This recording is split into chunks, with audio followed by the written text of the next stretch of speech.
I like to think that Bruce McLaren will be pretty pleased with the road-going cars that bear his name.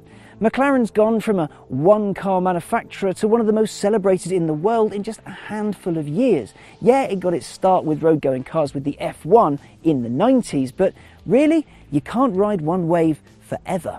You can't, it just gets a bit tragic after a while. So while the F1 proved the perfect starter for Woking's finest to build upon, they needed something more. When the 12C was launched, it was heralded as a brave new start for McLaren. It came with a 3.8-litre twin-turbocharged V8 with loads of power, doors that opened by merely brushing a panel on the door, and they even opened up. It was supposed to be fantastic, but it was also a bit flawed. It wasn't noisy enough, and that magical door opening thing, well, didn't quite work.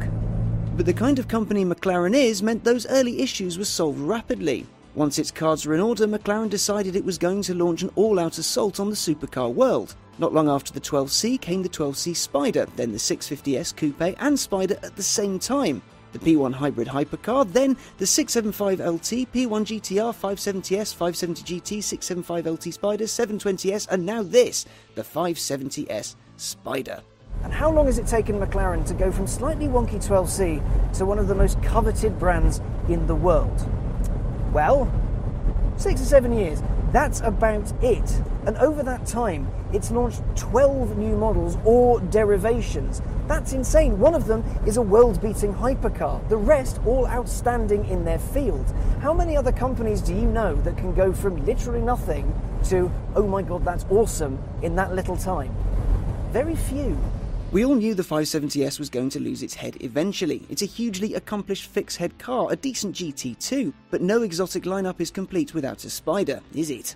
It gets the same 3.8-litre turbocharged V8 as the others in the 570 lineup. That means 562 brake horsepower and 442 pound-foot. And while you'd expect its folding roof mechanism to add a ton of weight, it doesn't, only 46 kilos, so about the same as 46 bags of sugar. 0 to 62 takes the same time as the S Coupe, 3.2 seconds. 0 to 124 takes 0.1 of a second slower, a tardy 9.6 seconds.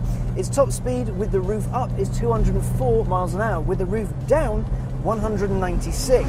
The roof does its thing in just 15 seconds, which is no time at all, and it only adds 46 kilos to the Spider's weight, hence the performance parity with the S Coupe. And the cool thing about it is, though, is that when the roof's down, you can raise the rear window and use it as a wind deflector so you don't get buffeted in the cabin. But when the roof is up, you can lower the rear window and listen to the V8 burble even during inclement weather. This being a sports series car, the entry-level rung on the McLaren ladder, it gets McLaren's carbon fibre monocell 2 tub, keeping passengers safe in a strong little box that makes the car nice and stiff and won't bend in half if you get in a crash. Clever stuff.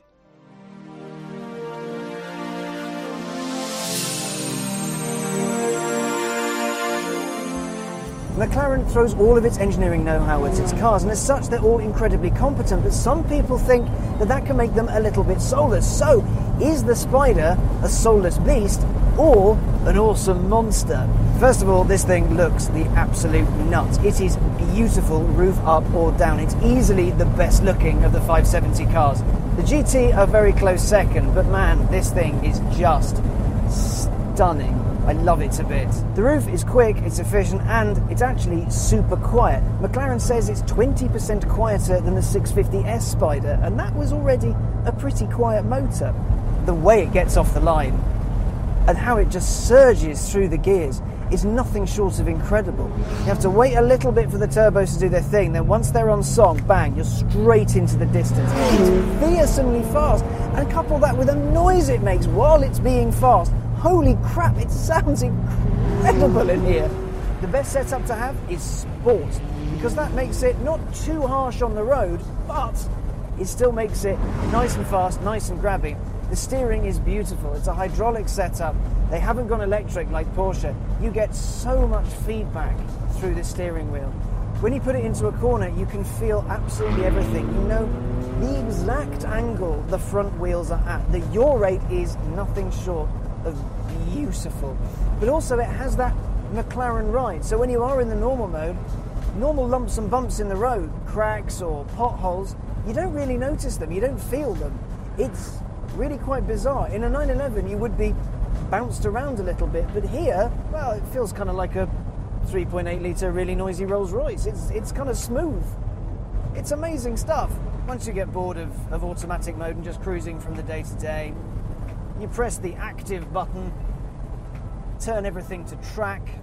Basically, it takes the car out of automatic all the time mode and it gives you control of the brilliant 7-speed automatic gearbox. And you knock it down from 7th to, say, 2nd, and everything goes blurry. Oh, it's fierce. It's absolutely fierce. And what it does is it tweaks the suspension, fiddles with the setup of the car, and it becomes so communicative. So you can punt it into a corner and you get a ton of grip. But when you do start to push that limit a little, the rear will give you a tiny little warning. So it lets you know what it's doing, and you can either explore that or you can balance out the throttle, wait till there's a bit more space, press the pedal down again, and off you go.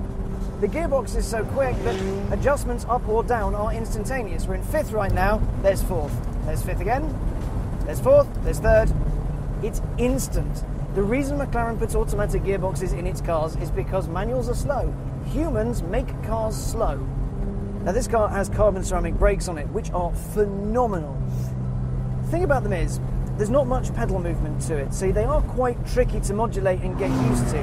When you're trying to rest on them, say you're in town, if you don't absolutely nail them, the car will start to creep forward, which is quite irritating, especially as these will be driven pretty much everywhere, and I imagine a lot of them will be driven around cities. But once you get used to them, and once your right leg is basically an enormous lump of muscle, you'll be absolutely fine with them. Also, the noise, while it's incredible, could be a little bit more of it. Just a little bit more noise. Noise is fantastic, and that's what cars like this are all about. It's not a soulless car, though. The whole McLaren's a soulless argument is now completely null and void because, well, it makes you feel alive. The feedback through the steering wheel, the acceleration, the brakes, the handling, when you're going through a corner and the car is talking to you, and you can feel every degree that you add or remove to the steering lock mid-corner. This thing has soul. This thing has character. It makes you happy by simply being brilliant. The 570S Spider is a fantastic addition to the 570 lineup. It's got speed, it's got style, and most importantly, it's got soul by the bucketful. It's a truly fantastic car, and if Bruce were around today, he'd certainly be proud of it.